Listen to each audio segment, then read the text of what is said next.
Bonjour tout le monde, vous êtes sur Faith Channel et on continue toujours sur les informations. Nous avons déjà commencé donc à vous donner quelques informations et toujours avec les allergies et on ne peut pas et on ne peut en aucun cas parler des allergies sans parler des groupes sanguins.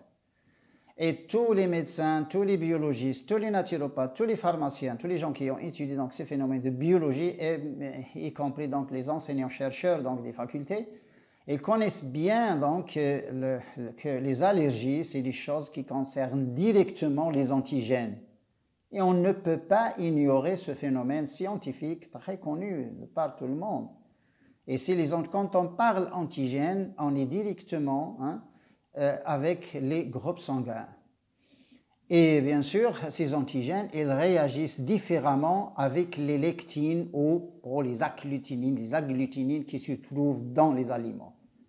Et c'est une relation directe. Il y a des lectines actuellement, toutes les lectines ne sont pas nocives, parce que c'est la concentration qui détermine donc, le danger de ces lectines.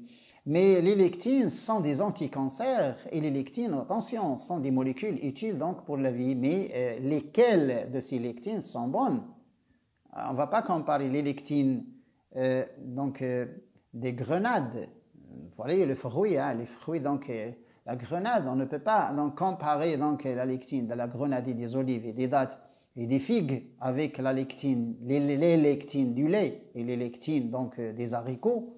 Surtout les haricots, les haricots rouges, et avec les lectines donc, de la pomme de terre, et avec donc, les lectines qui se trouvent dans le blé. Bon, le blé, il y a au moins trois, grandes lectines. Et là, il y a des lectines qui sont des anticancers, il y a beaucoup de recherches qui ont été faites donc, sur ces lectines et sur la cellule, directement sur la cellule. Hein. C'est des études pointues. Et aujourd'hui, on va parler du premier groupe sanguin. Nous avons déjà donné des idées donc, sur les 4 groupes. Et aujourd'hui, on va attaquer donc, le groupe sanguin, le premier qui est le O. Et le groupe sanguin O, vous savez qu'il n'a pas d'antigène. Il a un fucose donc, sur les hématies et il n'a pas d'antigène. Bon, c'est un groupe sanguin candide. Hein, il n'est pas compliqué. C'est le plus simple des groupes sanguins. Et c'est pourquoi donc, c'est le plus ancien d'ailleurs et c'est le plus représentatif donc, sur ce globe terrestre. Autrement, les pays arabes, les pays africains, donc surtout le nord de l'Afrique, hein, les Amazirs et les Arabes, on a les pays africains aussi qui avaient quelques 75 à 80% donc, du haut. Il y avait même plus avant. Hein. Mais après le colonialisme, vous savez bien que surtout les pays du Maghreb donc, ont été beaucoup altérés. Bon, il y a beaucoup de mariages mixtes et beaucoup de mouvements Europe-Afrique. Il a fait qu'on a actuellement... en Afrique du Nord, en pays maghrébin, nous avons 70 à 75 du haut quand même. Hein.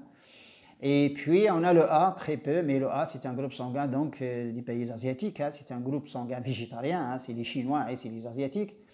Et on a le B et le AB, c'est européen, hein. C'est l'Europe blanche, hein. C'est l'homme blanc, c'est un peu les pays scandinaves et c'est l'Europe, toute l'Europe. Et puis on a le nord du Canada, parce que c'est l'immigration, hein, c'est des Européens qui ont immigré vers sur le continent américain.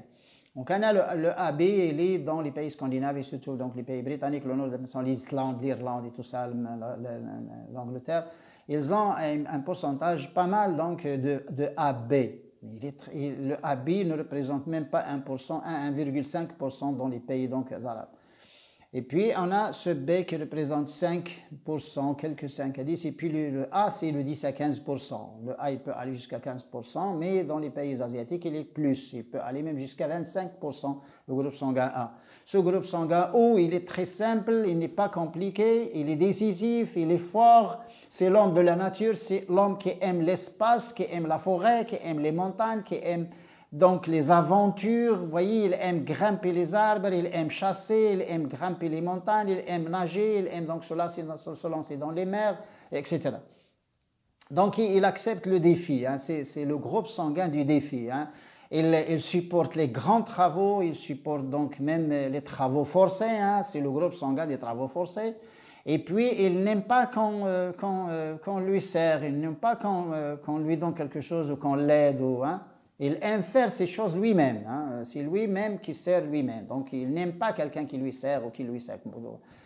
C'est un groupe sanguin décisif et surtout dans l'administration, il est décisif. Attention, il est décisif, hein, il décide tout de suite. Donc, c'est pas. Et c'est un groupe sanguin, d'ailleurs, très sentimental. Il paraît très fort. Et oui, bien sûr, il paraît très fort, il paraît quand même très robuste et tout ça, mais à l'intérieur, il est très sentimental. Il est très sentimental, il est très tendre. Voilà. Et ce groupe sanguin de la nature, hein, il n'aime pas, donc les petits espaces, il n'aime pas vivre en ville, il n'aime pas la sédentarité. C'est pas le groupe sanguin donc du 45e étage. Il n'aime pas le 45e étage et le 90e étage. Il n'aime pas les gratte-ciel. C'est un groupe sanguin qui n'aime pas la civilisation, qui n'aime pas la ville et qui est très influencé donc par la pollution et par donc la cadence de la vie.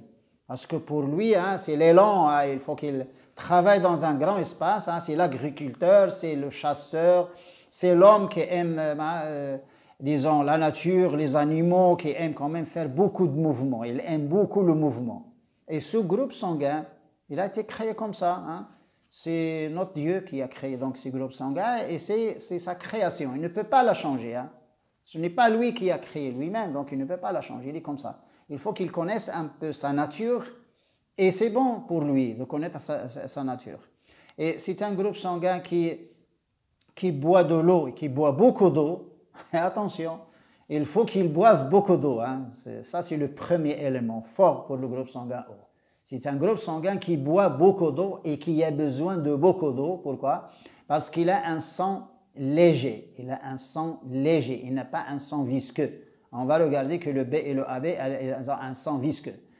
Parce que lui, il n'a pas d'antigène. Les hématies, hein, c'est des hématies libres. Il n'y a pas d'antigène. Il n'y a rien collé sur les hématies. Il y a un fucose sur les hématies. Mais c'est pourquoi il a un sang léger et c'est pourquoi il est impossible, hein, s'il vit naturellement dans ces conditions que j'ai décrites, la montagne, l'espace, la campagne, etc., l'agriculture et tout ça, il est impossible donc qu'il ait l'hypertension. C'est un groupe sanguin qui ne peut jamais avoir une hypertension et il ne peut jamais avoir des maladies cardiovasculaires. Parce que son sang, d'ailleurs, c'est un sang qui circule bien, qui est léger et tout. Mais, il y a un mais, hein. Mais si jamais ce groupe sanguin, il vit en sédentarité, c'est-à-dire il ne bouge pas, et dans un petit espace, il est emprisonné dans une maison de 40 mètres carrés, il développe toutes les maladies. Il développe l'hypertension, la prostate, les cardiovasculaires et tout. Pourquoi? Parce que j'ai dit que c'est un groupe sanguin qui boit beaucoup d'eau et qui respire trop d'oxygène. Il lui faut un grand volume d'oxygène. Et quand il vit dans un espace, dans un grand espace, donc quand il y a l'espace là, il n'est jamais malade, il n'a jamais ces maladies, l'hypertension, les cardiovasculaires, la prostate et tout ça, donc il n'a jamais donc ces maladies. Donc, parce qu'avec l'oxygène et l'eau, vous savez bien, et un sang léger, il n'y a pas d'antigène, même s'il mange de la viande, donc là c'est brûlé parce que c'est un groupe sanguin qui aime le mouvement, qui aime travailler dur, qui aime supporter donc même et qui même supporter plus que son, hein, les choses donc qui ne peuvent pas, mais donc il supporte bien, il supporte la faim, hein, le jeûne, il supporte bien le jeûne, hein, le haut il se comporte très bien le mois de Ramadan, donc il n'a pas de problème.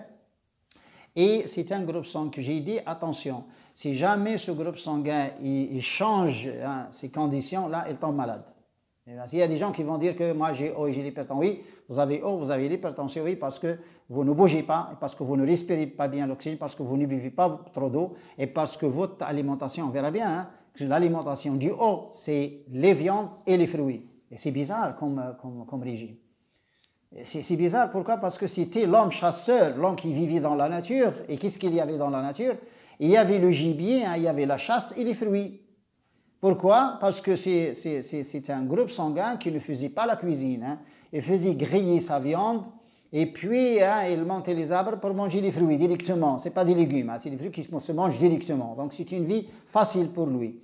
Mais quand on lui complique la vie, hein, avec les huiles raffinées, avec les fromages, avec les saucissons, et avec les ketchup, et avec les sauces, et avec la moutarde, et les frites, etc. Là, c'est un groupe, attention, c'est un groupe sanguin cuit. Hein, il est malade. Là, ce n'est pas le groupe sanguin de cette vie moderne, hein, des 50 assiettes et 50 plats sur la table. Là, c'est le groupe sanguin qui mange, même à l'air libre, hein, et qui mange deux choses, une ou deux choses. Quand il mange 5 à 7 choses, il est malade. Et c'est ça le problème donc, de ce groupe sanguin. Il est très simple, il est très tendre, il est bien, il est fort, il est robuste, etc. Mais il est facile, attention, dès qu'il change, c'est le seul groupe que quand il change son environnement, il tombe malade. On verra bien qu'avec le A, le B et le AB, même quand ils changent leur milieu, ils vont quand même supporter. Et c'est pourquoi donc les immigrés, donc, qui ont un groupe sanguin O, ils ont beaucoup de problèmes. Heureusement qu'ils travaillent beaucoup.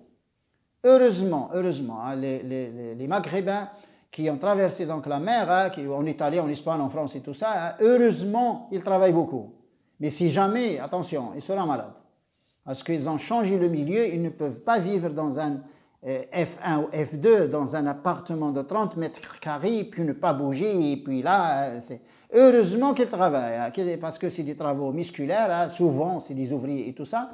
Heureusement, ils travaillent trop, ils travaillent bien, et c'est pourquoi d'ailleurs ils vivent bien. Dans ces pays, ils n'ont pas beaucoup de changements. Alors que, attention, les vieux, hein, les retraités du groupe O en Europe, ils sont malades.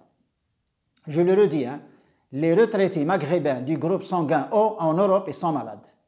Parce que c'est des gens qui ne bougent pas, qui ne travaillent pas, et puis donc ils ne peuvent pas. Un groupe sanguin O, attention, il faut qu'il bouge. S'il ne bouge pas, il est malade. Ça, c'est son point fort. Il faut qu'il bouge. Et quand il bouge, il va respirer beaucoup d'oxygène. Il lui faut beaucoup d'oxygène. Pourquoi? Parce qu'il a un métabolisme très oxydatif, parce qu'il mange de la viande.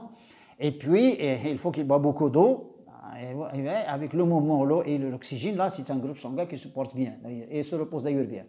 Là, c'est, disons, aujourd'hui, on a parlé un tout petit peu autour du groupe sanguin O. Et puis, l'épisode suivant, nous allons parler, donc, quels sont les éléments, hein, quels sont les aliments qui gênent ce groupe sanguin O, les aliments qui gênent, et les maladies que le groupe sanguin O peut donc attraper, hein, surtout les maladies infectieuses, les maladies virales et bactériennes. Le groupe sanguin est fragile, hein, les virus, attends, il est tout de suite malade.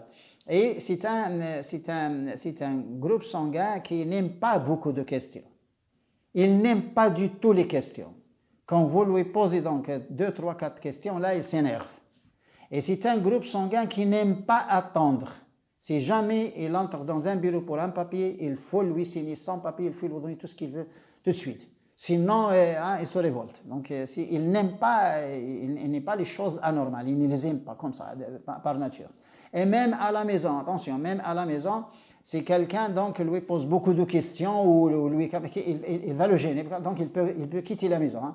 Il peut sortir de la maison et aller dans un café ou je ne sais pas, aller faire un tour. Parce qu'il n'aime pas les questions, il n'aime pas qu'on le dérange. Et comme j'ai dit, c'est un groupe sanguin très tendre, c'est un groupe sanguin très fort, et c'est un groupe sanguin qui ne sait pas mentir, attention, mais quand il ment, elle est tout de suite découverte. On le découvre tout de suite, parce qu'il ne sait pas mentir, il ne sait pas dire des choses, raconter des bêtises. Il dit ce qu'il a, et puis c'est très important, parce que le seul pays actuellement dans le monde qui tient compte des groupes sanguins dans les recrutements, c'est le Japon.